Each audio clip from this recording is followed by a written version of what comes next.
சிவன், ஈஸ்வரன், பரமேஸ்வரன், லங்கேஸ்வரன் என்று சிவனை ஈஸ்வரனாக பலர் பெயர் சூட்டி சிவன் கோயிலில் வைத்திருப்பார்கள்.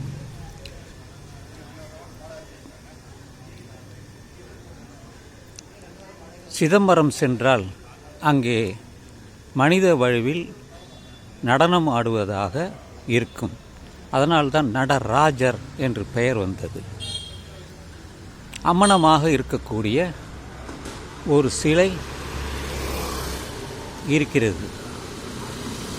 ரேணிகுண்டா அருகாமையில் இருக்கக்கூடிய ஒரு இடம்தான் குடிமல்லம் என்ற இடத்தில். இன்னொரு கோயிலில் அது சயனித்திருப்பது போல ஒரு சிலை இருக்கும். பொதுவாக எல்லா இடங்களிலும் அங்கே சிவலிங்கம் தான் இருக்கும். சிவலிங்கம் என்றாலே அது ஒரு யூனியன் என்று சொல்லக்கூடிய இரண்டை இணைத்து வைத்திருப்பது தான். அது சொல்வதற்கு கூச்சப்பட்டு அது சிவலிங்கம் என்பார்கள். அது உண்மையிலேயே எப்படி சொல்ல வேண்டும் என்றால் அதை யோனிலிங்கம் என்று சொல்வது உற்பத்தியின் ஒரு அடையாளம்தான். யோனி அடிப்புறத்தில் இருக்கும். அதில் நட்டு வைத்தது போல் லிங்கம் இருக்கும். அதை சிவனாக எல்லோரும் சொல்வதால் அதற்கு சிவலிங்கம் என்று பெயர் வந்துள்ளது. மனித வடிவில் இருப்பதாக சொல்வார்கள். பல கோயில்களில் அவர் நிஷ்டையில் இருப்பது போல கால் வைத்து அமர்ந்து பத்மாசனம் என்று சொல்லுவோமே அந்த முறையில் இருக்கும். ஜடாமுடி இருக்கும். இப்படித்தான் நமக்கு சிவனை எல்லோருக்கும் அறிமுகப்படுத்தியுள்ளார்கள்.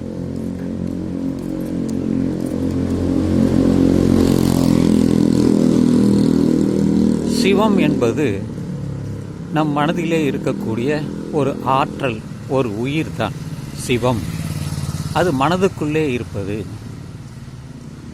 அதனால்தான் சிவம் பரஞ்சோதி என்று சொல்வார்கள். அந்த ஜோதி நமக்குள்ளே இருக்கிறது. அதனால்தான் பரஞ்சோதி என்பார்கள். வள்ளலாரும் அருட்பெருஞ்சோதி என்று சொன்னார். நமக்குள்ளே இருக்கக்கூடிய அந்த உயிர்தான் ஜோதியாக இருக்கிறது.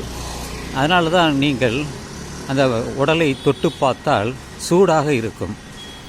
எல்லோருடைய உடம்பிலும் டெம்பரேச்சர் சொல்லக்கூடியது இருக்கும். ஆனால் ஜுரம் வந்தால் அதிகமாக போய்விடும். காய்ச்சல் என்பார்கள். காயும், ஆவியாகும். உடலில் இருக்கக்கூடிய அந்த காற்று ஆவியாகுவதால், அந்த வெளி போவதால் ஆவியாகிவிடும், சூடாக இருக்கும். கனச்சூடு என்று சொல்வார்கள். என்ன சிவன் என்று சொல்லிவிட்டு வேற எதையோ காய்ச்சல் பற்றி பேசுகிறீர்கள் என்றால் அதெல்லாம் சம்பந்தப்பட்டது தான். காயம் என்று சொல்வார்கள். சிவம் காயம். காயம் என்பது உடல் தான். இது காற்றடைத்த பையடா என்று சொல்வார்கள். உள்ளத்தை பெருங்கோயில் என்பார்கள். இந்த உடலை ஆலயம் என்பார்கள். இந்த வகையில்தான் கோயில்களையே கட்டினார்கள். அது 5ஆம் நூற்றாண்டில், அதாவது 1500 வருடங்களுக்கு முன்பு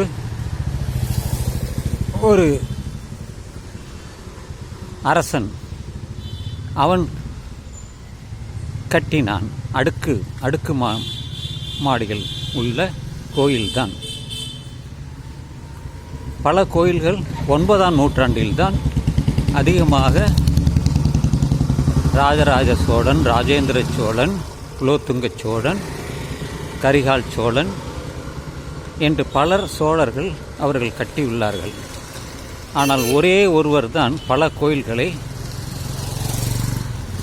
கட்டியுள்ளார், மாடக்கோயில் என்று. பல கோயில்கள் அப்படி இருக்கிறது. பலருக்கு அதை பற்றி தெரியாது. சீர்காழியிலே இருக்கக்கூடிய ஒரு கோயில் இந்த மாடக்கோயில் தான். கீழே ஒரு சன்னதி அந்த இருக்கும், மேலே ஒன்று இருக்கும். அதுபோல் அடுக்குமாடிகளாக இருக்கக்கூடிய கோயில்கள் பல இருக்கின்றன. அதுபோல் சுவாமி மலையும் சொல்வார்கள், உதாரணத்திற்காகத்தான். இதெல்லாம் சிவன் பற்றியதான்.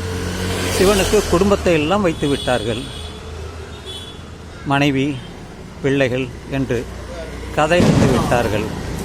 ஆனால் உண்மையான சிவன் என்பது மனதில் இருப்பது என்று பலருக்கு தெரியாது. அது தெரிவிக்க வேண்டியது எனது கடமை. எப்படி ஒரு பொய்யை உண்மையாக இவர்கள் கதைத்தார்களோ அந்த கதையில் இருக்கக்கூடிய உண்மையை சொல்வதுதான் என்னுடைய வேலை. அதைத்தான் செய்கிறேன்.